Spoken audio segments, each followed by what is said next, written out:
오늘도 수요 말씀 읽게 잘 오셨습니다. 잠깐 볼륨 한번 체크하겠습니다. 하나 둘 셋, 하나 둘 셋. 네, 목소리 잘 들리시죠?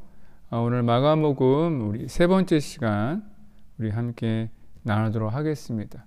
혹시 지금 영상이 잘 안 나오거나 혹시 문제가 있으시면 연락 주시면 감사할 것 같은데요. 지금 시스템을 조금 변화가 있어가지고 조금 실시간으로 잘 확인이 안 돼서 부탁을 드립니다. 오늘 마가복음 세 번째 말씀 나누고 있는데요. 네, 우리 함께 시작해 보려고 합니다. 마가복음 같은 경우는 굉장히 지난 주일날 설교에 잠깐 언급드렸지만 굉장히 전문적으로 글 쓰는 사람처럼 굉장히 짜임새 있고 굉장히 아주 논리정연하게 정리되어 있고 하여튼 굉장히 놀라운 책임을 매 주일마다 또한 이번에 말씀 묵상하면서 늘 느끼는 것 같아요. 그 중에 우리가 매일 나눌 때 초반에 이제 마가복음을 읽을 때 조금 더 입체적으로 읽을 수 있도록 주변에 대한 배경들을 좀 나누고 있는데 오늘도 세 번째 시간 조금 더 오늘 말씀, 오늘 이제 예수님이 곧 예루살렘에 올라오실 그런 예정인데 그 주변에 있었던 일들을 조금 더 말씀을 나눠드리면 말씀 읽을 때 도움이 될 것 같아서 오늘도 몇 가지만 나누어 드리려고 합니다. 지금 보시는 것은 당시 이스라엘을 다스렸던 이제 유대 왕과 총독과 이제 분부왕들의 이야기인데요. 로마 측은 굉장히 큰 왕국이지 않습니까? 큰 제국이고 왕국이기 때문에 그것을 한 사람이 다 다스릴 수가 없어서 곳곳을 나누어서 이제 분할 통치를 하게 되는데 그것 때문에 이제 이스라엘은 굉장히 독특한 통치 모습을 가지게 돼요. 그래서 그것을 설명해 드리려고 합니다. 먼저 보시면 당시 로마 황제가 예수님이 태어나셨을 때 로마 황제는 아우구스투스였고 지금 예수님께서 말씀을 가르치시고 공생애 하시는 이 기간은 디베리우스 황제가 다스리고 있었을 때입니다. 그러니까 로마 황제가 바뀌는 그런 과도기 또 티베리우스 황제가 나라를 만들어가는 그 과정 중에 예수님의 사건이 일어났다는 것을 알게 되죠. 그 중에 오늘 한번 유다에 대해서 조금 더 설명할 텐데 유다는 총 로마에서는 이 세 개의 큰 지방으로 나누어져 있어요. 옆에 지도를 보시면 색깔별로 나누어져 있죠. 유대 지방, 갈릴리아, 베레아 지방, 그 위에는 이두레, 드라고 지방이 여기고 저기 갈릴리아고 베레아 지방, 유다 지방 이렇게 크게 세 가지로 나눌 수 있는데요. 사실은 이쪽 빌립의 영지라 써 있는 이 지역은 이스라엘 땅은 아니지만 이스라엘과 관계가 있기 때문에 좀 함께 다뤄질 부분인 것 같아요. 사실 여기 있는 모든 지역을 여기 있는 헤롯 대왕이 다스리고 있었습니다. 헤롯 대왕. 헤롯 대왕이 어떤 사람이냐면 주일날도 잠깐 나누었지만 원래 유대 사람도 아니고 로마 사람도 아닌 이두메 이제 이방 출신이란 말이에요. 이 정도에 살던 이방 출신이었어요. 근데 어떻게 이 유대 지역을 통괄하는 왕이 되었냐면 이 아우구스티누스 황제 전에 이제 카이사르가 있었는데 카이사르가 중간에 암살을 당하게 되면서 아우구스트가 19살에 이제 황제가 돼요. 근데 카이사르가 암살을 당했다라는 것은 그 당시에 주변에 있는 어려운 환경들 또 정적들도 많았다는 뜻 아니겠습니까? 근데 아우구스투스가 황제가 되면서 첫 번째 했던 것이 다 통합하는 거예요. 어떻게 통합하느냐? 무력으로 그렇게 하는 것이 아니라 포용하는 정책, 용서하는 정책을 피게 되는데 그 상징적인 인물이 헤롯 왕입니다. 왜냐하면 헤롯 왕이 원래 안토니우스가 당시 이 지역을 다스리고 있었는데 이 안토니우스와 굉장히 밀접한 관계를 가지고 있었는데 이 안토니우스가 아우구스투스의 정적과 같은 거였었거든요. 근데 그를 포용한다는 그런 마음을 어떻게 대변해줬냐면 아우구스투스가 안토니우스를 따르고 신뢰하던 헤롯을 이 지역의 왕으로 이제 그 지역을 맡기게 되면서 그것을 이제 상징적으로 이루어내는 겁니다. 그래서 헤롯 왕이 이 지역을 다스리게 돼요. 근데 헤롯 왕이 어떤 일을 했는지는 아시죠? 예수님이 태어날 쯤에 이제 오늘 성탄절 준비하고 있지만 이제 동방 박사들이 와서 메시아의 탄생에 대한 예언을 하게 되는데, 그때 예수님의 그 메시아에 대한 예언을 이미 알고 있었던 헤롯 대왕은 그 주변 예수님과 함께 태어났던 주변의 아이들을 다 이렇게 살해하는 그런 일들을 벌였던 것이 헤롯 대왕이었고, 이 즈음에 이제 아우구스투스 황제가 했던 것이 제국 안에 있는 모든 사람들은 고향에 가서 호적을 정렬하는 명령도 아우구스투스를 통해 헤롯 대왕이 진행하는 것도 예수님과 관계 되어 있는 일이지요. 근데 헤롯 왕도 이제 나이가 들어 죽게 되지 않습니까? 죽으면서 이제 그의 아들들이 있었는데, 사실 헤롯 왕이 죽으면 이 지역은 다시 로마의 지배로 들어가야겠죠. 직화라는 지역으로 들어가야 하는데, 헤롯 왕이 일을 잘했어요. 그래서 로마 황제에게 부탁하기를 이 지역을 내 아들들이 다스렸으면 좋겠다. 그래서 헤롯 왕 이후에 그의 아들인 아켈라오와 안디바와 빌립이 이 지역을 다스리게 되는 겁니다. 그래서 장남이었던 아킬라오가 있지 않습니까? 아킬라오? 네. 이 아킬라오가 장남이거든요. 그래서 유대 지역을 다스리게 되고, 안디바가 이제 베레아와 갈릴리, 그리고 빌립이 위를 다스리게 되는데, 그 외 나머지는 로마에서 다스리는 거죠. 지역 분봉을 세우는 거예요. 그래서 헤롯은 왕이라고 칭하고요. 성경에서 나머지 세 왕을 나누어 다스린다는 뜻으로 분봉왕이라고 부르면서 아켈라와 안데바와 빌립의 분봉왕 시대가 열리는 거예요. 근데 여기에서 특이한 거 보시면 아시겠지만, 안디바와 빌립은 굉장히 오랫동안 나라를 다스리죠. 그 지역을. 근데 아킬레오 같은 거는 중간에 끊기면서 다른 이름들이 나오게 되는데, 아켈라오가 다스리다가 유대인들하고 갈등이 생기면서 유대인들이 항거를 하는 일이 벌어져요. 그래서 로마 제국에서 이 아킬라오를 쫓아내고 여기 바로 로마가 다스리는 직할 지방으로 바꾸게 됩니다. 그래서 처음에 이제 총독들이 와서 다스리게 되는데, 연도를 보시면 거의 3, 4년 텀으로 하게 되죠. 그러다가 글라투스에 와서는 좀 기간이 길어지게 되고, 예수님 시대에는 본디오 빌라도가 요 시기에 로마 총독으로 이 유대를 다스리는 곳으로 오게 됩니다. 그래서 빌라도와 안데바와 빌립이 모두 예수님과 관계가 있게 되죠. 그래서 한번 정리해 드리면, 성경에 이제 왕이라는 단어와 분봉왕, 총독이라는 단어들이 있는데, 왕이라는 것은 아까 말씀드린 대로 로마에서 지방을 통치하기 위한 직함인데, 그것을 성경에서 왕이라고 표현했는데 헤롯 왕이 여기에 포함이 되고요. 그의 아들 3명이 분봉왕이라고 해서 성경에서 분봉왕이라고 부르면 헤롯 대왕의 아들들, 헤롯이 부탁해서 그 지역을 나눠서 다스릴 수 있는 그런 지역이라고 보면 되고요. 사실 그 지역에 대해서 내가 세습을 할 수 있게 허락받는 것은 정말 대단한 것이거든요. 그러니까 헤롯 대왕이 보통 사람은 아닌, 다시 한번 드러나는 것 같아요. 그리고 총독이라는 것은 로마 지역에서 직접 파견하여 온 관직이었다라는 것을 알면 좋을 것 같고요. 여기가 이제 예루살렘인데, 한 가지 재미난 것은 평상시에는 이제 로마 총독이 빌라도가 이곳을 다스리는데요. 근데 6월절 있지 않습니까? 이제 배경이 앞으로 6월절 점심에 만날 텐데, 6월절은 수많은 사람들이 모이기 때문에 여기 있는 갈릴리의 분봉왕이었던 우리 안디바가 와서 같이 예루살렘에서 이 6월절을 함께 이제 관리하고 감시하는 역할을 같이 하는 것도 기억하시면 좋을 것 같아요. 이런 식으로 이제 당시의 통치가 이루어졌다라고 이해하시면 됩니다. 그 다음에 유대교 안에 이제 유대교 안에도 여러 가지 분파가 있었는데, 이게 예수님 시대에는 굉장히 이것들이 사회적으로 큰 영향을 미쳤었기 때문에 우리가 자세하게 다룰 수는 없지만, 이 정도의 분파가 있었고 예수님과는 이러이러한 관계가 있었다라는 것을 이해하시면 성경을 읽으시는 데에 좀 더 도움이 될 것 같아서 간단히 언급만 하고 넘어가려고 합니다. 총 4개 정도의 중요한 이제 분파가 있었는데, 사두개파 보이시죠? 예, 사두개파, 그다음에 바리새파, SNF파, 열심당원 이렇게 크게 네 가지가 성경에 주로 다루어지고 있지요.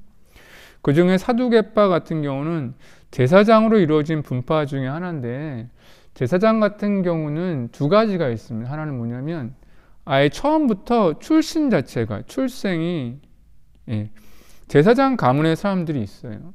그런 사람들이 아무래도 조금 더 유리하지 않겠습니까? 근데 로마 제국 때는 어떻게 됐냐면 이 제사장 중에 대제사장이라는 것을 가장 큰 직책이에요, 제사장이. 근데 그것을 누가 임명을 했냐면 이제 로마 제국이 임명을 하는 거예요. 그래서 사두개파는 자연스럽게 어쩔 수 없이 로마 제국과 밀접한 관계를 맺게 되죠. 그리고 로마 제국 같은 경우는 오히려 종교적으로 조금 더 이렇게 뭘까요? 로마와 가까운 사람들에게 정치적인 힘을 실어주게 되는데, 그래서 사내들인 공회에서 제일 중요한 의장의 역할이라든지 중요한 자리들을 제사장 그룹에서 맡게 되는데, 이게 중요한 게 이게 또 세습이 되는 거잖아요. 그래서 대사장들은 예수님 시대 당시에 굉장히 안정적이고 굉장히 단단한 이런 세력을 가지고 있었고, 그것이 이제 제사장들이니까 아무래도 예루살렘 성전을 중심으로 하지 않겠습니까? 그래서 예루살렘 성전에서 이스라엘의 모든 것들, 정적인 것들뿐만 아니라 종교적인 것들을 다 관할하던 사람들이 사두개파 사람들입니다. 예수님과 연결되면 오늘 유대월절에 예수님 올라오실 때 예수님의 재판을 주관했던 이들도 대제사장들과 사두개파 사람들이라는 것을 보게 되죠. 그리고 예수님 앞에 사형을 내리고 싶었는데 그게 안 되니까 로마 제국의 총독을 찾아가서 예수님을 억지로 사형을 시키는 그런 일들도 사두개파가 주도를 하게 되죠. 왜냐하면 이런 역할을 가지고 있었기 때문입니다. 재밌는 것은 사두개파 사람들은 모세 오경만 믿었었고요. 그 장로들의 전통이라든지 생활에 이제 말씀을 적극 실천하는 것 쪽에는 별로 관심이 없었다고 알려져 있고요. 부활도 믿지 않았습니다. 영생도 믿지 않았고. 그러니까 이 사람들을 어떻게 해야 될지는 잘 모르겠는데, 어쨌든 대단히 현실적인 사람들이다. 굉장히 말씀을 모세 오경만을 굉장히 중요시했고, 제사장 역할들, 또 자신의 정치적인 입지를 굉장히 단단히 하고 중요하게 여겼던 사람들이라고 이해하시면 좋을 것 같아요.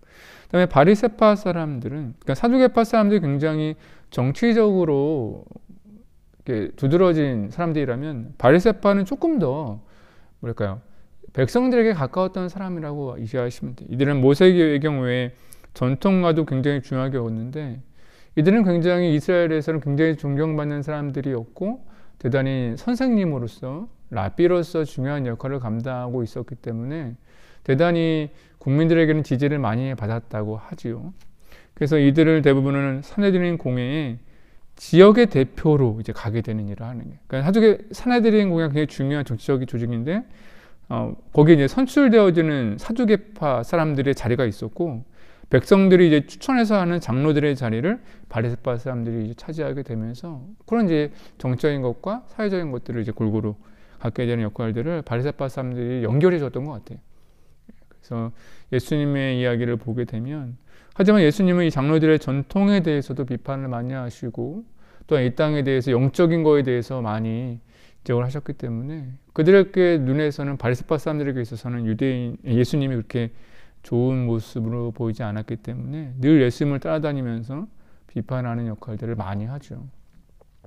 그리고 SNF파가 있는데, 이 두 사람들은 굉장히 정치적이고 굉장히 사회적인 사람들이라면, SNF파는 그러니까 아주 종교에만 집착했던, 말세에만 집착했던 사람이라서 사회와 떨어져서 공동체 생활을 하고 있었고요.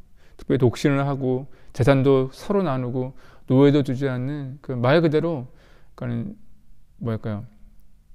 수도원처럼, 수도원보다 조금 더 강화된 그런 공동체를 이루며 살았던 사람들입니다. 그래서 따로 사회와 함께하지 않았고, 그래서 그들의 세례 요한 같은 경우를 보통 SNF파라고 구분하는 분들이 많이 있고요. 예수님을 찾아왔던 세례 요한의 제자들도 SNF파의 사람들이었다라고 알려져 있고, 사실은 유대의 전통적이고 성경적인 율법적인 것들이 SNF파를 통해 보존되어지고 있었죠. 사실은 그런 역할을 감당했던 것 같습니다. 열심단원도 있는데 열심단원에 대해서 조금 오해하시는 분들이 있는데 열심단원이라고 치면 신앙에 열심히 있다 그런 뜻은 아니고요. 아까 제가 분봉왕 중에 헤롯 아킬라오가 로마 총독 쫓겨나고 로마 총독이 왔다고 말씀드리지 않았습니까? 근데 유대인들의 자존심이 로마 제국의 지배를 받을지언정 로마 총독에게는 직접 받고 싶지는 않은 거예요. 다른 지역은 독립적으로 하게 되는데 왜 우리 지역만 로마 총독이 와서 다 쓰려? 그런 불만들이 터져나올 때에 직접적으로 로마 제국에 항거했던, 특별히 이런 총독제도라든지 아니면 세금제도에 항거했던 정치운동을 했던 사람들이 있는데 그들이 열심당원입니다. 그래서 굉장히 정치 참여도 적극적으로 하려고 하고 세금 거부 운동이라든지 무력 투쟁을 하게 되고 늘 가슴에 이제 칼을 품고 다니면서 로마 제국에 이제 함께 발을 담갔던 사두개파 바리새인들이라든지 아니면 세리 같은 사람들을 암살하기도 하고 그런 운동들이 굉장히 두드러지게 나타났을 때가 예수님의 시절이고요.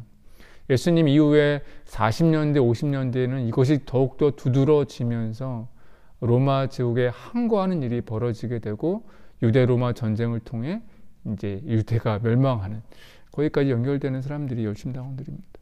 그래서 예수님의 제자 중에 베드로와 가룟 유다가 이 열심당원에 속했었다고 하고 있습니다. 그래서 그들 같은 경우는 굉장히 좀 과격하고 그들은 이 둘은 이제 이렇게 처음에는 같이 시작하지만 결론이 완전히 달라지죠.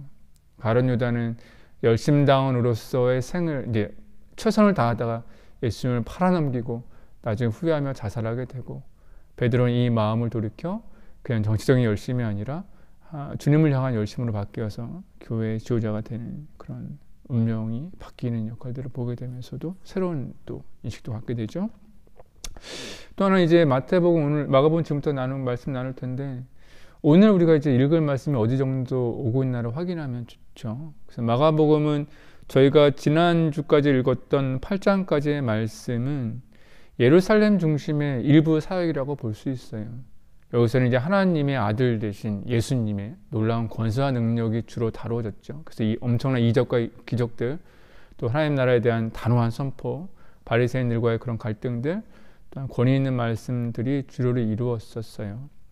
그런데 그렇게 말씀을 선포하신 후에 오늘 나눌 2부, 9장부터 10장까지의 말씀은 예루살렘으로 오는 과정입니다. 예를 들어서 일부의 사역이 여기 있는 갈릴리 중심의 사역이었다면 그 사역의 중심, 갈라사라 빌립보를 중심으로 가버나움, 다볼산, 여기 있는 여리고, 요단강 주변, 그리고 여리고, 그 다음에 예루살렘 입성하는 과정까지가 2부에서 다루어지고 있는데 이 길이라는 것이 저 앞에 말씀드렸듯이 저자 마가 같은 경우는 굉장히 탄단하고 논리적인 사람이었던 것 같아요. 그래서 이 여정을 설명하면서 이 안에서 예수님은 누구신가, 제자가 되는 것은 무엇인가에 대해서 그 안에 메시지를 담고 있어요. 얼마나 놀라운지 모릅니다. 그래서 베드로의 고백 혹은 예수님의 돌아가실 것에 대한 순환 예고, 그다음에 그 안에 이루어지는 새로운 삶에 대한 모습들, 또 제자들의 삶, 버리는 삶 무엇인가에 대해서 이 가시는 길가에서 말씀을 나누게 되고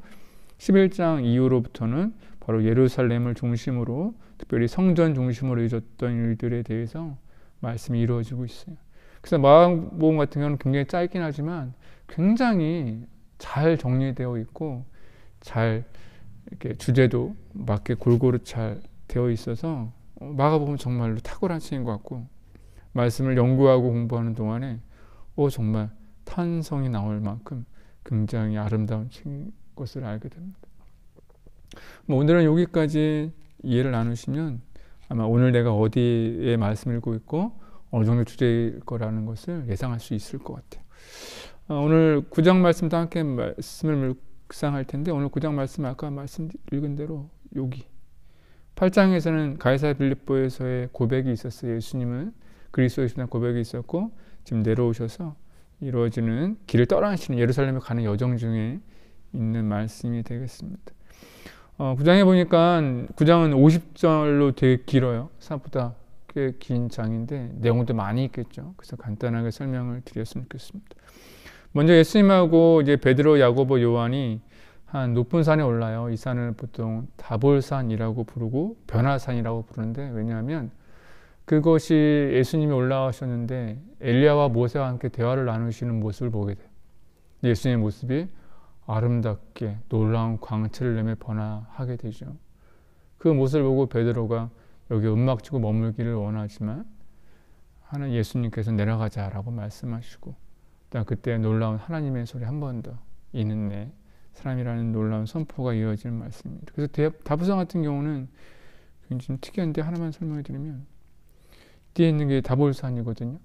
다볼산의 위치가 이렇게 되고, 옆에 있는 요거는 이제 다볼산의 위치, 그 위에는 기념 수도원입니다.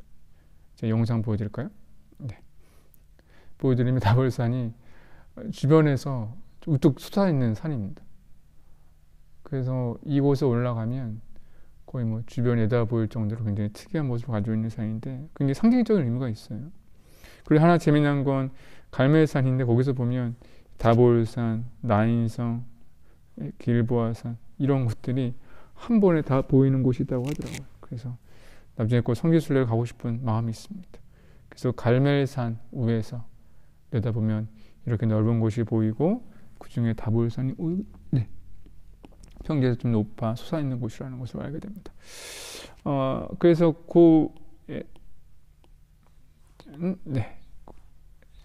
그래서 죄송합니다. 그래서 그렇게 변화된 모습을 보이시게 되고, 그 아래 내려와서는 아무에게도 말하지 말라고 하시면서 여기서 이 제자들과 대화를 나누시면서 가르쳐 주시는 이야기가 나오는데, 그 대화의 지하 훈련의 과정들이 포함되어 있습니다. 그 다음에 이제 산에 내려왔는데, 문제는 산 밑에서 귀신 들린 아이를 데려온 아버지를 만나는 예가 나옵니다. 그래서 아까 말씀드린 대로 지금 주제가 제자 교육이잖아요. 네. 그래서 믿음과 기도에 대해서 이제 말씀을 선포하게 되는데, 제자들이 고치지 못하고 우물쭈물하게 되니까 이 아버지가 답답한 마음에 예수님 앞에 이제 와서 제자들은 고치지 못하는데 우리 아들은 고쳐달라고 예수님께서 혼을 내주시면서 제자들에게 믿는 사람은 능치 못함이 없다고 하시면서 질문하시면서 그의 믿음의 대답, 그리고 그 응답을 통한 치유에 대해서 보여주시면서 정말로 중요한 그런 능력, 그리스도인의 삶에서 힘이 되고 능력이 되는 것은 무엇인가에 대해서 말씀을 해주시는 장입니다.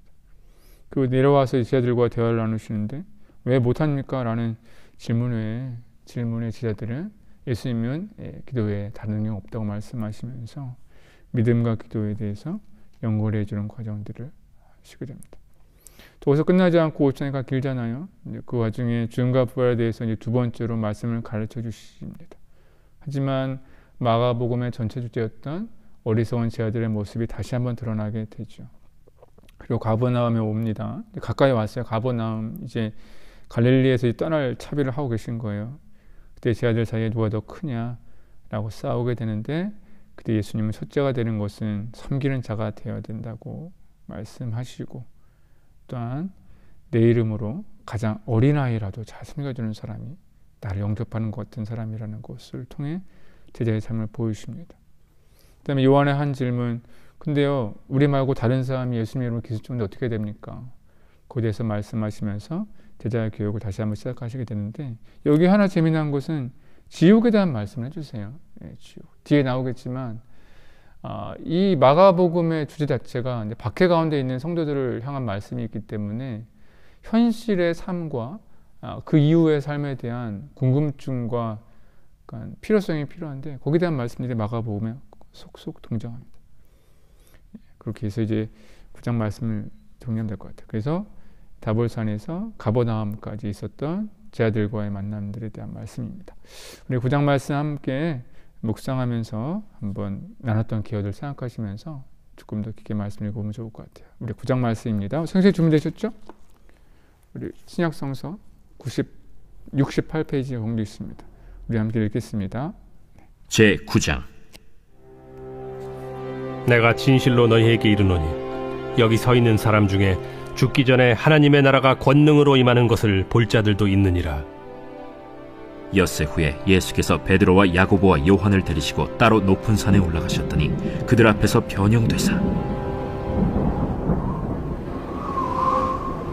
그 옷이 광채가 나며 세상에서 빨래하는 자가 그렇게 희게 할 수 없을 만큼 매우 희어졌더라.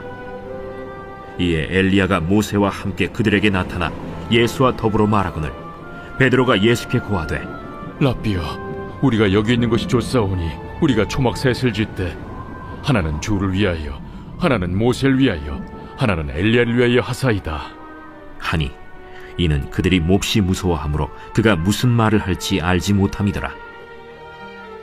마침 구름이 와서 그들을 덮으며 구름 속에서 소리가 나되 이는 내 사랑하는 아들이니 너희는 그의 말을 들으라 하는지라. 문득 둘러보니 아무도 보이지 아니하고 오직 예수와 자기들 뿐이었더라. 그들이 산에서 내려올 때 예수께서 경고하시되 인자가 죽은 자 가운데서 살아날 때까지는 본 것을 아무에게도 이르지 말라. 그들이 이 말씀을 마음에 두며 서로 문의하되 죽은 자 가운데서 살아나는 것이 무엇일까? 예수께 묻자와 어찌하여 서기관들이 엘리야가 먼저 와야 하리라 하나이까? 엘리야가 과연 먼저 와서 모든 것을 회복하거니와 어찌 인자에 대하여 기록하기를 많은 고난을 받고 멸시를 당하리라 하였느냐. 그러나 내가 너희에게 이르노니 엘리야가 왔으되 기록된 바와 같이 사람들이 함부로 대우하였느니라. 이에 그들이 제자들에게 와서 보니 큰 무리가 그들을 둘러싸고 서기관들이 그들과 더불어 변론하고 있더라. 온 무리가 곧 예수를 보고 매우 놀라며 달려와 문안하거늘 예수께서 물으시되 너희가 무엇을 그들과 변론하느냐. 무리 중에 하나가 대답하되 선생님, 말 못하게 귀신 들린 내 아들을 선생님께 데려왔나이다. 귀신이 어디서든지 그를 잡으면 거꾸러져 거품을 흘리며 이를 갈며 그리고 파리해지는지라. 내가 선생님의 제자들에게 내쫓아달라 하였으나 그들이 능히 하지 못하더이다. 믿음이 없는 세대여, 내가 얼마나 너희와 함께 있으며 얼마나 너희에게 참으리요. 그를 내게로 데려오라. 이에 데리고 오니 귀신이 예수를 보고 곧 그 아이로 심히 경련을 일으키게 하는지라. 그가 땅에 엎드러져 구르며 거품을 흘리더라. 예수께서 그 아버지에게 물으시되 언제부터 이렇게 되었느냐. 어릴 때부터니이다. 귀신이 그를 죽이려고 불과 물에 자주 던졌나이다. 그러나 무엇을 하실 수 있거든 우리를 불쌍히 여기사 도와주옵소서. 할 수 있거든이 무슨 말이냐. 믿는 자에게는 능히 하지 못할 일이 없느니라. 곧 그 아이의 아버지가 소리를 질러 이르되 내가 믿나이다. 나의 믿음 없는 것을 도와주소서. 예수께서 무리가 달려와 모이는 것을 보시고 그 더러운 귀신을 꾸짖어 이르시되 말 못하고 못 듣는 귀신아, 내가 네게 명하노니 그 아이에게서 나오고 다시 들어가지 말라. 귀신이 소리 지르며 아이로 심히 경련을 일으키게 하고 나가니 그 아이가 죽은 것 같이 되어 많은 사람이 말하기를 죽었다 하나 예수께서 그 손을 잡아 일으키시니 이에 일어서니라. 집에 들어가심에 제자들이 조용히 묻자오되 우리는 어찌하여 능히 그 귀신을 쫓아내지 못하였나이까? 기도 외에 다른 것으로는 이런 종류가 나갈 수 없느니라. 그곳을 떠나 갈릴리 가운데로 지날새 예수께서 아무에게도 알리고자 아니하시니 이는 제자들을 가르치시며 또 인자가 사람들의 손에 넘겨져 죽임을 당하고 죽은 지 3일 만에 살아나리라 말씀하셨기 때문이더라. 그러나 제자들은 이 말씀을 깨닫지 못하고 묻기도 두려워하더라.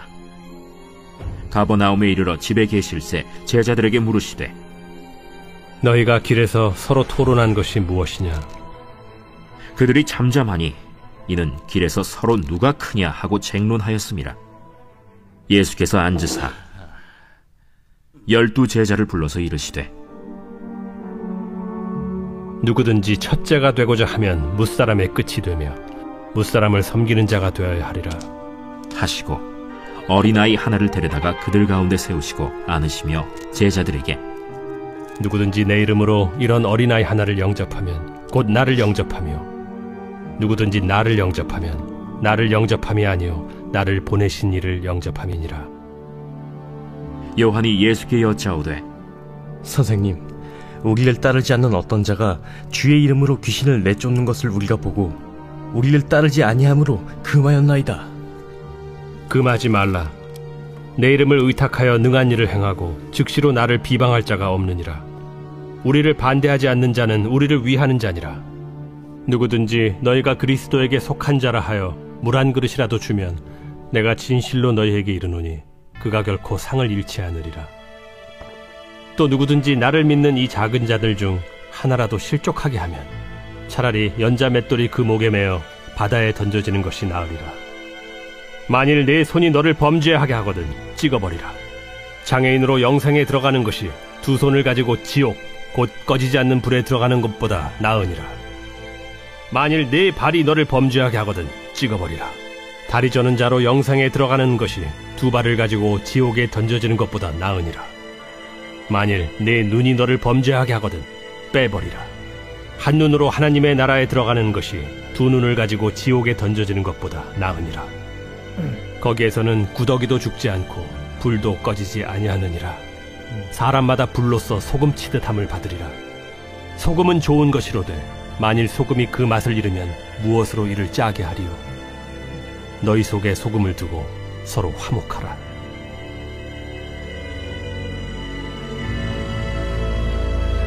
구장 말씀이었습니다.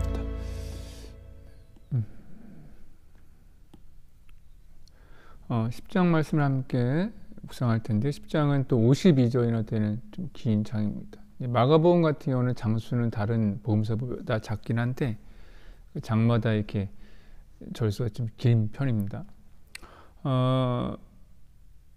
10장 같은 경우는 키 포인트가 있는 것처럼 약자에 대한 이야기들을 마가는 모아두었습니다. 그러니까 제자의 삶에 있어서 이 사회적 약자에 대한 그런 책임, 그들에 대한 시선은 분명히 달라야 하거든요. 거기에 대한 말씀이라고 저는 받아들입니다. 예수님께서 이제 가버나움을 지나서 예루살렘 근처 유대까지 오셨어요. 그때 바리새인들이 예수님을 시험하기 위해서 옵니다. 사람이 아내를 버리면 어떻게 해야 됩니까? 라는 것에 대해서 예수님 다시 한번 대받아서 질문하시죠. 모세는 뭐라고 하니? 그들이 이혼 증서 주면 된다고 하던데요 라는 말씀에 예수님께서 말씀하시는 거예요. 모세가 줬던 이혼 증서는 너희들이 마음이 완악해서 곧 만약에 그런 것이라도 없으면 여인을 학대하거나 아내를 이렇게 버리는 것을 너무나도 쉬운 너희들이기 때문에 증서가 너희들 그 마음을 지켜주기 때문이라고 말씀하고 있는 것 같아요. 그리고 하나님께서 지으신 남자와 여자, 독신주의도 있겠지만 적어도 성경에서는 독신은 사실 은사지 않습니까? 그렇게 부르심을 받으신 분들은 물론 독신을 해야 되겠지만 그렇지 않은 대부분의 남자와 여자는 함께 하나가 되어 한 몸을 이루고 함께 가정을 이루고 자녀를 낳는 것이 하나님의 뜻인데 그것에 대해서 하나님께서 말씀하시면서 어떻게 하나님께서 다스리는 이 세상 가운데 너희들이 살아간다고 하면서 하나님의 창조 질서를 무시한 채 이 여자 저 여자 어떻게 그렇게 또 이 남자 저 남자 살아갈 수 있니? 하나님의 가정을 만들어야지. 서로를 사랑하고 지켜주고 주님의 가정을 만들어야지. 그렇게 말씀하시는 것 같아요. 왜냐하면 후에 이제 제 아들 다시 한번 질문했을 때 예수님께서 간음에 대해서 말씀하시거든요. 아내가 있는데 다른 여자를 범하거나 마찬가지로 여성도 남편이 있는데 다른 남자를 바라보는 것은 간음이라고 말씀하시고 다른 성경에서는 그냥 생각만 품는 것조차도 그 마음의 음행이라는 그런 상상만 하는 것도 굉장히 영적으로 우리를 흔들어뜨리는 거라고 좋지 않은 것이라고 더불어 말씀하시는 것도 보게 되죠. 그래서 이제 마가복음의 말씀이 시작되는데 이제 첫 번째 요 단락까지 이제 여성에 대한 사제악 여성에 대한 이야기. 그 다음에 이제 아이들에 대한 것도 포함되어 있는데 사람들이 예수님께서 이제 당시 분위기만 하면 이미 예수님은 왕으로 오신 예수님이라는 것이 그분의 놀라운 기적을 통해 이미 다 퍼져나갔었기 때문에 이제 몇몇 부모님들이 이제 자신의 아이를 축복을 받고 싶은 거예요. 뭐 여기 여러 가지 이유가 있겠지만 아마 그 중에 가장 큰 건 제 개인적인 생각엔 당시에 어린아이들의 그런 질병이라든지 사망이 워낙 많았었기 때문에 그런 예수님의 그 치유의 사역에 대한 부모들의 소망이 참 많았을 것 같다는 생각이 듭니다. 그래서 아이가 좀 오래 살았으면 좋겠다, 건강히 살았으면 좋겠다. 그래서 하나님의 축복이 필요하니까. 당시에 뭐 아이들 뭐 제대로 먹을 수도 없으니까. 예수님 앞에 와서 축복을 이제 받기 원하는데 제 아들이 이제 어린아이가 어떻게 예수님 앞에 오냐고 말리게 되는데 예수님께서 그러지 말라고 내 앞에 오는 것을 기쁘게 여기시고 그림에 있는 것처럼 아이들을 앉히시면서 축복해 주시죠. 그러면서 하나님 나라는 말이야 이 어린아이와 같은 아이가 돼야 돼 라고 말씀하시면서 지금 물론 그 내용 자체는 이제 신앙에 대한 믿음에 대한 분위기도 하지만 이 분위기 자체는 이 아이들의 세상 가운데 혹은 그런 신앙 가운데 중심에 세워주시는 그런 은혜의 모습을 볼 수가 있죠. 참고로 이 그림은 제가 왜 계속 이런 이미지를 얻어드린 이유는 이 전체적인 것들을 이렇게 여러분의 그 연상 속에서 조금 더 구체적으로 드릴 수 있도록 이렇게 위에 그림을 하나씩 들려드리니까요. 그냥 넘어가지 마시고 참고하셔도 좋을 것 같습니다. 그 다음에 이어지는 얘기는 이제는 반대 이야기입니다. 마가복음의 너무 아름다운 모습이에요. 그 다음에는 이제 소외되고 없는 사람들, 여인들과 아이들의 이야기이기 때문에 이제 가진 자들의 이야기로 돌아가는 거예요. 그렇다면 가진 자들은 좀 낫냐? 너희들 똑같다는 그런 이야기입니다. 한번 재물 많은 사람이 시자가 되게 찾아오는데 선생님 어떻게 영생 얻을 수 있습니까? 저 이런 거 다 있어요. 자랑하지만 나중에 결국 예수님께서 너의 모든 것을 팔아서 가난한 사람에게 나눠줘. 너의 보물 창고는 하늘에 있어. 그렇게 말씀하시면서 나눠주기를 권면하지만 근심하여 따라가는 거죠. 그 다음에 제 아들이 가르쳐주는 게 뭐냐면 재물이 많으면 하나님 나라에 들어가는 게 어려워. 왜 어렵냐면 이 영적인 문제 아니겠습니까? 제가 쓴 두 가지인데 하나는 물질로 채워진 마음이 어떻게 하나님으로 채울 수가 있습니까? 이건 뭐 당연한 것 같아요. 성경에도 하나님과 물질을 동시에 섬길 수 없는 것처럼 그렇다고 물질이 많은 게 죄가 아니에요. 단지 그 물질의 주인이 누구냐를 정의하겠죠. 그래서 오늘 예수님께서는 재물 많은 사람에게 있어서는 물질의 주인 내가 아니가 하나님이고 하나님은 너의 물질을 이 땅에서가 아니라 하늘에 더 채우길 원하셔. 그래서는 이 땅에서 그 재물을 나눠주면 하늘의 창고는 커져. 이 놀라운 영적인 원리이지 않습니까? 그래서 말씀하시면서 이 땅에서 포기하지 못하는 또 나누지 못하는 그런 일부 부자겠죠. 뭐 대부분의 사람들 좋은 일 하는 사람 많이 있어요. 하지만 그런 도와주지 못하고 돈만 밝히는 그런 사람들은 마치 여기 있는 것처럼 바늘 귀에 낙타가 들어가는 것처럼 힘들 거라고 말씀하십니다. 그다음에 베드로가 질문하죠. 우리가 다 벌었는데요. 고백하니까 잘했다고 말씀하시면서 너희의 복은 이 땅이 아니라 하늘에 있다고. 이렇게 말씀하시면서 다시 한번 넷에 대해서 말씀하세요. 이 땅에서 살아가는 것보다 이 땅에서는 부족하고 힘들고 어려워도 우리에게는 기다리고 있는 나라가 있다라는 말씀을 잊지 않고 전해주시죠. 마찬가지로 이 말씀은 당시 마가 공동체라든지 당시 뭐 유대에 가난했던 성도들, 어렸던 성도들에게는 굉장히 큰 위로의 말씀이 되는 거예요. 그래서 마태복음 10장에서는 이런 가난한 자들과 그런 외면된 사람들, 또 가진 사람들과 많은 사람들 이야기를 대비하면서 진짜 우리 안에 무엇이 중요한지를 도전을 주고 있는 말씀이죠. 그다음에 이어지는 말씀은 이제 예루살렘으로 거의 다 왔어요.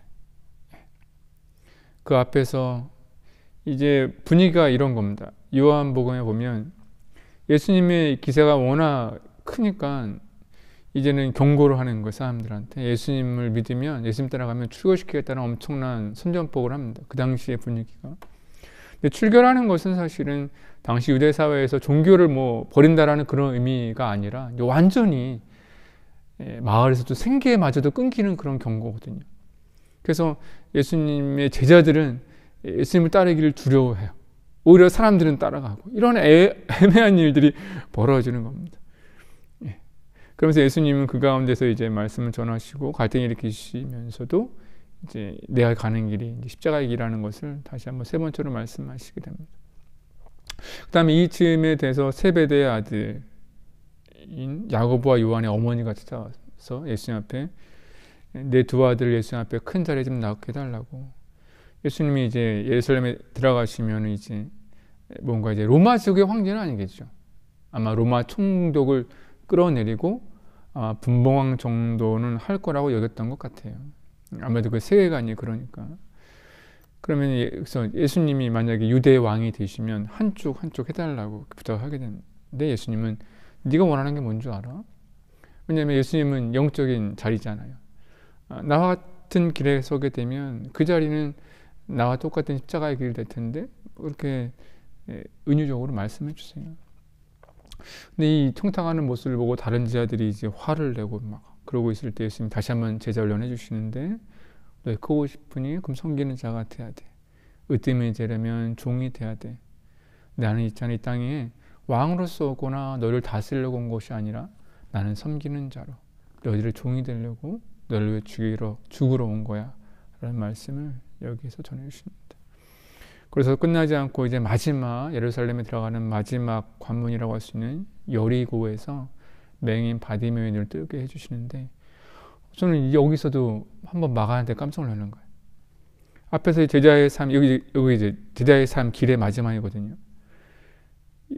그러니까는 가이사랴 빌립보에서 그 놀라운 신앙 고백, 다볼 사람에서의 놀라운 영적인 경험과 하늘의 음성, 또한 수많은 주님의 주옥 같은 말씀들과 제자의 삶, 그 마지막에 이 바디메오 얘기를 넣었단 말이에요. 이 모든 것이 다 있어야 되지만 그게 내 육적인 영의 눈에서 멈추게 되면 정말 온 세계를 볼 수 없는 거예요. 그래서 영적인 눈으로 그 모든 것들을 다시 한번 바라보고 해석하는 은혜가 필요한데 그 눈이 열린 사람만이 앞으로 있을 예루살렘 성 안에서 일어나는 일들을 바르게 볼 수 있는데 제자들이 아직까지는 이 영의 눈이 열리지 않은 것에 대해서 이 맹인 바디메오의 이야기를 통해서 이렇게 다시 한번 언급해주고 있는 것 같아요. 바디메오가 고백해요. 다윗의 자손 예수여 나를 불쌍히 여기소서. 그때 이 제자들이 말린단 말이에요. 눈은 감겼지만 영적으로 뛰어있는 바디메오의 외침을 제자들이 말리는 거예요. 하지만 예수님은 그에게 다가가셔서 그의 눈을 열어주시죠. 그래서 믿음의 눈, 믿음의 행동으로 연결되는 거예요. 아무리 영적인 것을 경험했다고 해도 내가 육적으로 보게 되면 육적인 행동이 나오게 되는 그런 과정들을 보여주는 것 같습니다. 그래서 여러분 우리 신앙생활에서도요 이게 중요해요. 사실은 얼마나 신앙생활 하면서 우리가 많은 영적인 체험들을 합니까? 뭐 기도 가운데 은혜를 누리고 예배 가운데 은혜를 누리고 기적과 기적을 체험하고 뭐 음성도 듣고 말씀의 뜨거움도 경험하고 근데 그게요 이 육적인 이런 눈과 이 안목을 벗어나야지만 됩니다. 그게 영적으로 다시 한번 해석돼야 돼요. 예수님이 나에게 이런 은혜를 주셨지? 나에게 무엇을 원하시는 거지? 그렇게 다시 한번 영적으로 해석하고 볼 수 있어야지만 신앙이 성장을 하는 거거든요. 그리고 그래야지만 진짜 믿음의 행동들이 나타나기 시작하는. 그것이 저는 마태복음 10장에서 잘 드러나고 있어서 정말 놀라운 말씀이라고 저는 생각합니다. 말씀 주면서 깜짝 놀랐어요. 우리 이런 놀라운 우리 마가복음 10장의 말씀을 함께 한번 나눠드리는 기호 생각하시면서 함께 읽어보면 좋겠습니다. 제10장 예수께서 거기서 떠나 유대 지경과 요단강 건너편으로 가시니 무리가 다시 모여들거늘 예수께서 다시 전례대로 가르치시더니 바리새인들이 예수께 나와 그를 시험하여 묻되 사람이 아내를 버리는 것이 옳으니까? 모세가 어떻게 너희에게 명하였느냐? 모세는 이혼 증서를 써주어 버리기를 허락하였나이다. 너희 마음이 완악함으로 말미암아 이 명령을 기록하였거니와 창조 때로부터 사람을 남자와 여자로 지으셨으니 이러므로 사람이 그 부모를 떠나서 그 둘이 한 몸이 될지니라. 이러한즉 이제 둘이 아니요 한 몸이니 그러므로 하나님이 짝지어 주신 것을 사람이 나누지 못할지니라 하시더라. 집에서 제자들이 다시 이 일을 물으니 누구든지 그 아내를 버리고 다른 데에 장가드는 자는 본처에게 간음을 행하며 또 아내가 남편을 버리고 다른 데로 시집가면 간음을 행함이니라. 사람들이 예수께서 만져주심을 바라고 어린아이들을 데리고 오매 제자들이 꾸짖거늘 예수께서 보시고 노하시어 이르시되 어린아이들이 내게 오는 것을 용납하고 금하지 말라. 하나님의 나라가 이런 자의 것이니라. 내가 진실로 너희에게 이르노니 누구든지 하나님의 나라를 어린아이와 같이 받들지 않는 자는 결단코 그곳에 들어가지 못하리라 하시고 그 어린아이들을 안고 그들 위에 안수하시고 축복하시니라. 예수께서 길에 나가실새 한 사람이 달려와서 꿇어앉아 묻자오되 선한 선생님이여, 내가 무엇을 하여야 영생을 얻으리이까?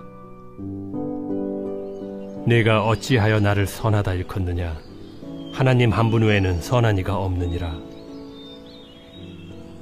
네가 계명을 안 하니 살인하지 말라, 간음하지 말라, 도둑질하지 말라, 거짓 증언하지 말라, 속여 빼앗지 말라, 내 부모를 공경하라 하였느니라.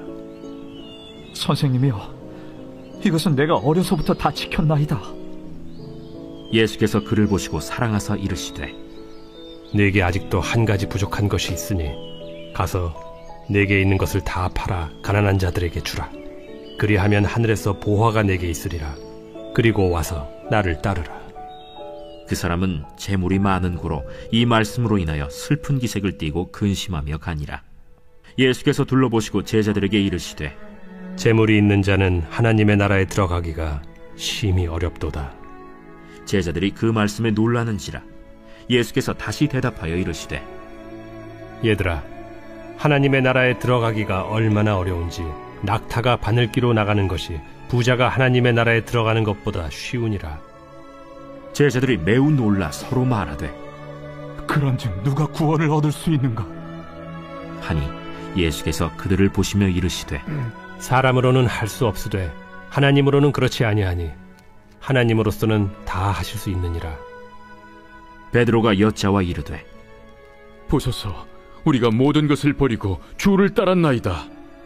내가 진실로 너희에게 이르노니 나와 복음을 위하여 집이나 형제나 자매나 어머니나 아버지나 자식이나 전토를 벌인 자는 현세에 있어 집과 형제와 자매와 어머니와 자식과 전토를 100배나 받되 박해를 겸하여 받고 내세에 영생을 받지 못할 자가 없느니라.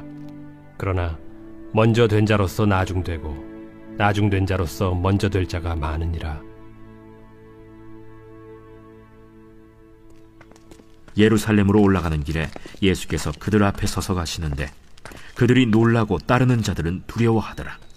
이에 다시 12 제자를 데리시고 자기가 당할 일을 말씀하여 이르시되 보라, 우리가 예루살렘에 올라가노니 인자가 대제사장들과 서기관들에게 넘겨지매 그들이 죽이기로 결의하고 이방인들에게 넘겨주겠고 그들은 능욕하며 침뱉으며 채찍질하고 죽일 것이나 그는 3일 만에 살아나리라. 세베대의 아들 야고보와 요한이 주께 나와 여짜오되 선생님이여, 무엇이든지 우리가 구하는 바를 우리에게 하여 주시기를 원하옵나이다. 너희에게 무엇을 하여 주기를 원하느냐? 주의 영광 중에서 우리를 하나는 주의 우편에 하나는 좌편에 앉게 하여 주옵소서. 너희는 너희가 구하는 것을 알지 못하는도다. 내가 마시는 잔을 너희가 마실 수 있으며 내가 받는 세례를 너희가 받을 수 있느냐? 할 수 있나이다. 너희는 내가 마시는 잔을 마시며 내가 받는 세례를 받으려니와 내 좌우편에 앉는 것은 내가 줄 것이 아니라 누구를 위하여 준비되었든지 그들이 얻을 것이니라. 10 제자가 듣고 야고보와 요한에 대하여 화를 내거늘 예수께서 불러다가 이르시되 이방인의 집권자들이 그들을 임의로 주관하고 그 고관들이 그들에게 권세를 부리는 줄을 너희가 알거니와 너희 중에는 그렇지 않을지니 너희 중에 누구든지 크고자 하는 자는 너희를 섬기는 자가 되고 너희 중에 누구든지 으뜸이 되고자 하는 자는 모든 사람의 종이 되어야 하리라.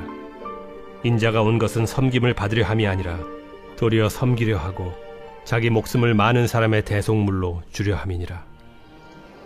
그들이 여리고에 이르렀더니 예수께서 제자들과 허다한 무리와 함께 여리고에서 나가실 때 디메오의 아들인 맹인 거지 바디메오가 길가에 앉았다가 나사렛 예수시란 말을 듣고 소리질러 이르되 다윗의 자손 예수여, 나를 불쌍히 여기소서. 많은 사람이 꾸짖어 잠잠하라 하되 그가 더욱 크게 소리질러 이르되 다윗의 자손이여, 나를 불쌍히 여기소서.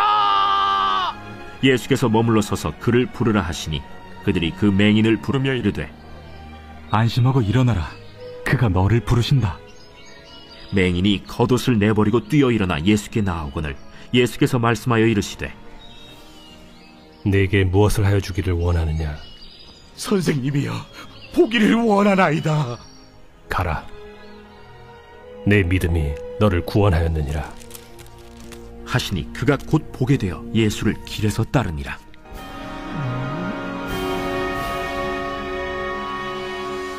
네, 10장까지 말씀 읽었고요. 오늘 11장까지 말씀 보면 좋겠는데요.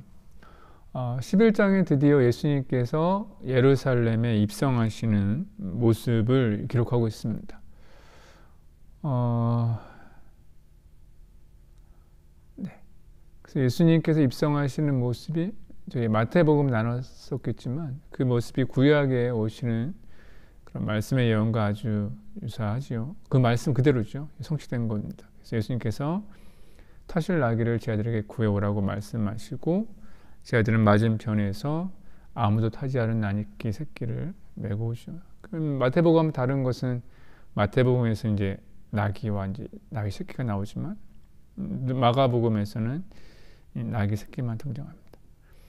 그래서 나귀 주인과 제 아들과의 대화도 나누게 되는데 그때에도 나귀의 주인이 예수님이 쓰시겠다라고 하시는 그 말씀에 아멘하며 순종합니다. 사실 여러분 나귀가 얼마나 비싸겠어요. 당시에 거의 뭐 차 한 대 값이겠죠.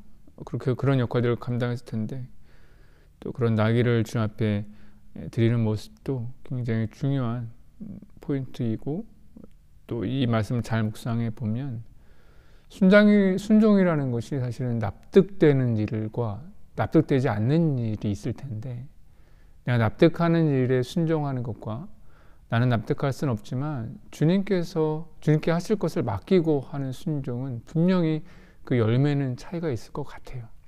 또한 중간에 그 순종을 하는 그런 나 자신의 태도도 마찬가지이고 그래서 우리가 어떤 일을 할 때 확신을 갖고 하는 것도 중요하지만 확신은 없지만 그래도 주님께 맡기면서 한 걸음 한 걸음 마치 가시걸음처럼 가는 걸음도 있겠지만 그 걸음이 오히려 어느 순간에서는 나의 신앙을 혹은 하나님의 나라에 정말 크게 영향을 주는 것을 보게 됩니다. 예루살렘에 입성할 때에 많은 사람들이 이제 겉옷과 나뭇가지를 길에 펴고서 환호하죠. 이것은 이 모습만 보면 굉장히 로마와의 전쟁에서 승리했던 예전에 그 마카비 가문 하수문이나 왕조의 그런 환영의 모습과 닮아 있습니다. 이 말씀이 드린 이유가 이들의 모습과 기대하는 것이 있어요. 이들은 로마 제국 전체를 정복하겠다라는 꿈이 있는 것은 아닙니다. 그 역사적으로 보면 당시 이제 마카비 혁명을 통해서 유다가 독립했단 말이에요. 이 유다의 독립이 이들의 목표입니다. 그 이상 뭐 꿈꿀 수도 없죠. 그래서 100년 가까이 유다가 정치적으로 또 종교적으로 굉장히 아름다운 독립적인 시간을 보냈었기 때문에 그때를 회상하는 모습들이 있는 것 같아요. 그래서 이 모습이 예수님의 모습은 십자가를 들어오신 어린 양의 모습이지만 그들은 이제 이런 대왕, 유대의 전쟁의 왕, 로마 제국과 맞설 왕으로서 이제 환영하는 모습을 보게 되면서 좀 차이가 있는 것 같아요. 왜냐하면 제가 이렇게 묵상하는 이유가 그 다음 말씀 때문에 성전을 둘러보시고 가신단 말이에요.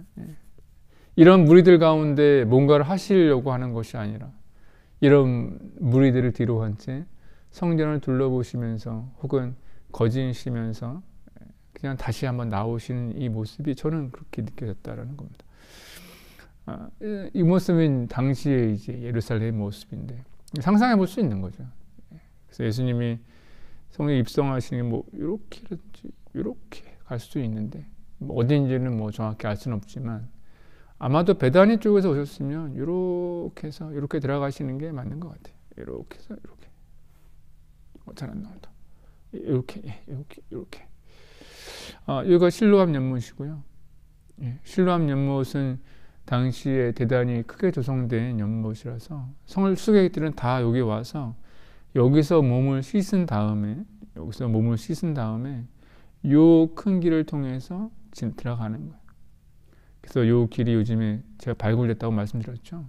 그래서 요 길이 얼마나 넓었는지가 요즘에 학자들 사이에서 굉장히 놀라움을 자아내고 있어서 한 번에 뭐 몇천 명 이상 싣고서 올라갈 수 있는 길입니다. 그래서 예수님이 이렇게 올라가시는데 6월절에 얼마나 많은 사람들이 있겠습니까?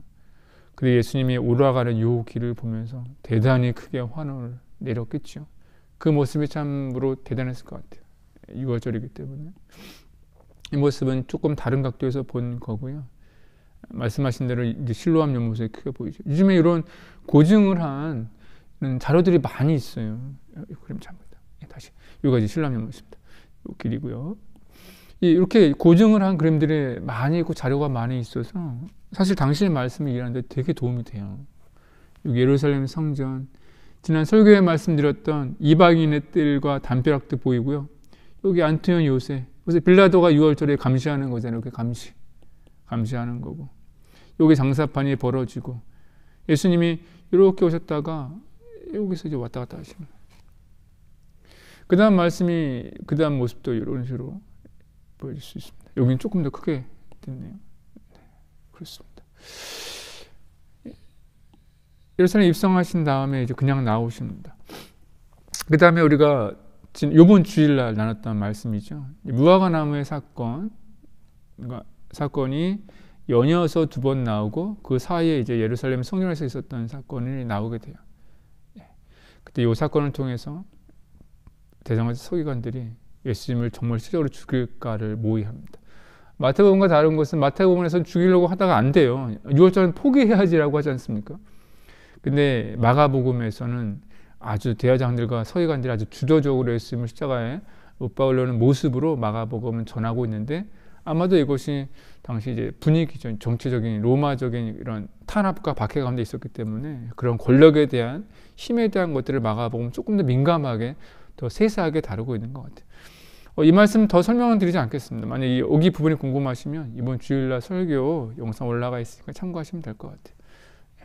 그리고 그 말씀 이후에 예루살렘 성전에서 대제사장들과 서기관들과 이제 제대로 이제 논쟁을 하시게 되는 거예요.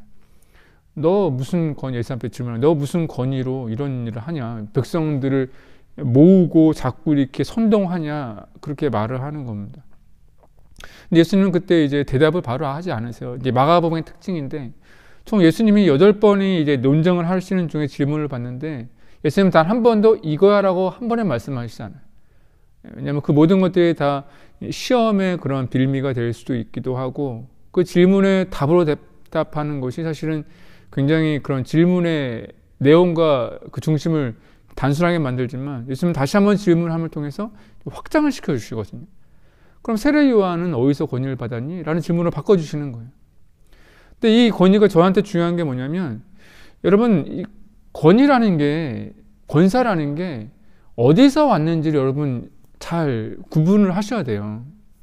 이 말씀이 왜 중요하냐면 당시 박해를 받는 사람들 있지 않습니까? 근데 이게 로마처럼 제후처럼 로마의 권력으로부터 이런 박해를 받는 사람들도 있지만 사회 속에서 있지 않습니까? 약자들이 가진 사람부터 받는 박해도 있어요. 고난이 있어요.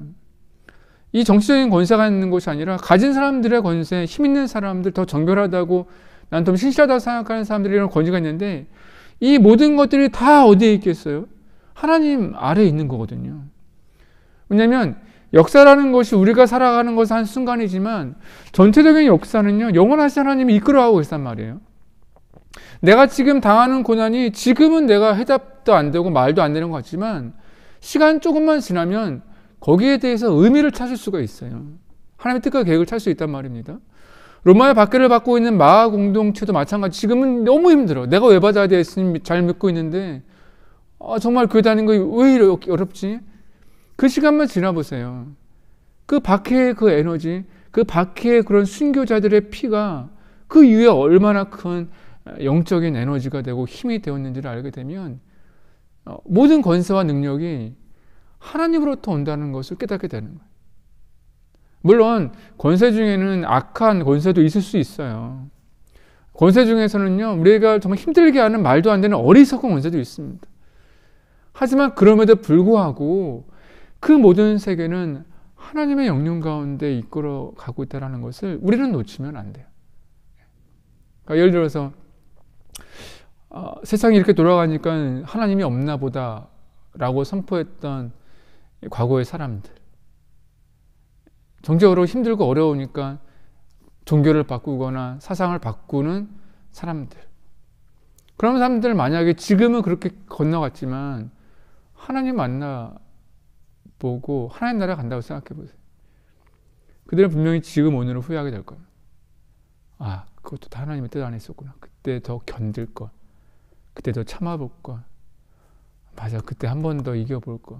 그 마음이 들 수밖에 없는 게 이 모든 경륜이 하나님 안에 있기 때문입니다. 이것을 인정하고 이것을 깨닫고 그렇게 나아가는 것도 신앙인의 가장 중요한 모습이라고 저는 생각합니다. 그런 모습을 함께 우리 마가복음 11장 읽어볼 텐데, 마가복음 11장 한번 예수님의 입성하시는 모습만이 아니라 예수님의 그런 안에 있는 마음도 한번 말씀을 통해 한번 느껴보시고, 또 이런 예수님의 모습에 두려워 떨면서 예수님을 죽이려고 생각하고 예수님에게 무슨 권위가 있냐고 대항했던 그들의 질문이 요즘 사회를 살아가는 나의 질문 아닌가 함께 떠오르면서 오늘 말씀 묵상하시면 도움이 될 것 같습니다. 오늘 마태복음 15장 말씀 함께 읽겠습니다. 제11장. 그들이 예루살렘에 가까이 와서 감람산 벳바게와 베다니에 이르렀을 때 예수께서 제자 중 둘을 보내시며 너희는 맞은편 마을로 가라. 그리로 들어가면 곧 아직 아무도 타보지 않은 나귀 새끼가 매어 있는 것을 보리니 풀어 끌고 오라. 만일 누가 너희에게 왜 이렇게 하느냐 묻거든 주가 쓰시겠다 하라. 그리하면 즉시 이리로 보내리라. 제자들이 가서 본즉 나귀 새끼가 문 앞 거리에 매어 있는지라. 그것을 푸니 거기 서 있는 사람 중 어떤 이들이 이르되 나귀 새끼를 풀어 무엇하려느냐. 제자들이 예수께서 이르신 대로 말한대 이에 허락하는지라. 나귀 새끼를 예수께로 끌고 와서 자기들의 겉옷을 그 위에 얹어 놓음에 예수께서 타시니 많은 사람들은 자기들의 겉옷을, 또 다른 이들은 들에서 벤 나뭇가지를 길에 펴며 앞에서 가고 뒤에서 따르는 자들이 소리 지르되 찬송하리로다. 주의 이름으로 오시는 이여 찬송하리로다. 오늘 우리 조상 다윗의 나라여 가장 높은 곳에서 호산나. 찬송하리로다. 다윗의 나라여. 예수께서 예루살렘에 이르러 성전에 들어가사 모든 것을 둘러보시고 때가 이미 저물매 12 제자를 데리시고 베다니에 나가시니라. 이튿날 그들이 베다니에서 나왔을 때 예수께서 시장하신지라. 멀리서 잎사귀 있는 한 무화과 나무를 보시고 혹 그 나무에 무엇이 있을까 하여 가셨더니 가서 보신즉 잎사귀 외에 아무것도 없더라. 이는 무화과의 때가 아님이라. 예수께서 나무에게 말씀하여 이르시되 이제부터 영원토록 사람이 내게서 열매를 따먹지 못하리라 하시니 제자들이 이를 듣더라. 그들이 예루살렘에 들어가니라. 예수께서 성전에 들어가사 성전 안에서 매매하는 자들을 내쫓으시며 돈 바꾸는 자들의 상과 비둘기 파는 자들의 의자를 둘러 엎으시며 아무나 물건을 가지고 성전 안으로 지나다님을 허락하지 아니하시고 이에 가르쳐 이르시되 기록된 바 내 집은 만민이 기도하는 집이라 칭함을 받으리라고 하지 아니하였느냐. 너희는 강도의 소굴을 만들었도다. 대제사장들과 서기관들이 듣고 예수를 어떻게 죽일까 하고 꾀하니 이는 무리가 다 그의 교훈을 놀랍게 여기므로 그를 두려워함일러라. 그리고 날이 저물매 그들이 성 밖으로 나가더라. 그들이 아침에 지나갈 때 무화과 나무가 뿌리째 마른 것을 보고 베드로가 생각이 나서 여짜오되 라삐여 보소서, 저주하신 무화과 나무가 말랐나이다. 하나님을 믿으라. 내가 진실로 너에게 이르노니 누구든지 이 산더러 들려 바다에 던져지라 하며 그 말하는 것이 이루어질 줄 믿고 마음에 의심하지 아니하면 그대로 되리라. 그러므로 내가 너희에게 말하노니 무엇이든지 기도하고 구하는 것은 받은 줄로 믿으라. 그리하면 너희에게 그대로 되리라. 서서 기도할 때 아무에게나 혐의가 있거든 용서하라. 그리하여야 하늘에 계신 너희 아버지께서도 너희 허물을 사하여 주시리라. 그들이 다시 예루살렘에 들어가니라. 예수께서 성전에서 거니실 때 대제사장들과 서기관들과 장로들이 나와 무슨 권위로 이런 일을 하느냐? 누가 이런 일할 권위를 주었느냐? 예수께서 이르시되 나도 한 말을 너희에게 물으리니 대답하라. 그리하면 나도 무슨 권위로 이런 일을 하는지 이르리라. 요한의 세례가 하늘로부터냐 사람으로부터냐? 내게 대답하라. 그들이 서로 의논하여 이르되 만일 하늘로부터라 하면 어찌하여 그를 믿지 아니하였느냐 할 것이니 그러면 사람으로부터라 할까? 하였으나 모든 사람이 요한을 참 선지자로 여기므로 그들이 백성을 두려워하는지라. 이에 예수께 대답하여 이르되 우리가 알지 못하노라. 나도 무슨 권위로 이런 일을 하는지 너희에게 이르지 아니하리라.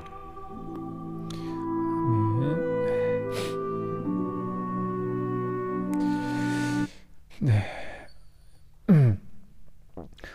마가복음 말씀 11장까지 오늘 읽을 예정이고요. 다음 주에 12장부터 이제 읽어 나갈 예정입니다. 오늘 말씀은 예루살렘에서 예수님께서 이제 갈릴리에서 예루살렘으로 오시는 과정 중에 행하셨던 그런 예수님의 제자의 교육, 신앙인에 대해서 말씀 나누셨고, 또 예루살렘에 오셔서 진짜 신앙이 뭔가, 권위에 순종하는 건 뭔가, 정말 영적으로 살아가는 것은 뭔가에 대해서 조금 질문하는 내용들이 많았던 것 같습니다. 특별히 드러나는 모습이 아니라 드러나지 않는 모습, 또 우리 가운데 있는 그런 신앙의 그런 태도와 생각들, 가치관들도 생각해보면 좋을 것 같습니다. 지금 코로나19 때문에 참 힘들죠. 그래서 이제 가정에 있는 시간들이 많이 있는데, 특별히 마가복음 말씀, 오늘 나눴던 말씀들 다시 한번 읽어보시면서 제가 함께 나눴던 이런 주제라든지 아니면 함께 드렸던 질문들 함께 생각해 보시면 아마 이런 어려운 시대에도 믿음으로 살아가는 것이 무엇인지, 또 하나님께서 원하시는 그런 제자의 삶은 어떤 것인지 한번 더 깊이 생각해 보고 깨닫는 시간이 될 수 있지 않을까라고 한번 추천드리고요. 특별히 오늘 나눴던 말씀은 한 번 더 읽어보시기를 추천을 해드립니다.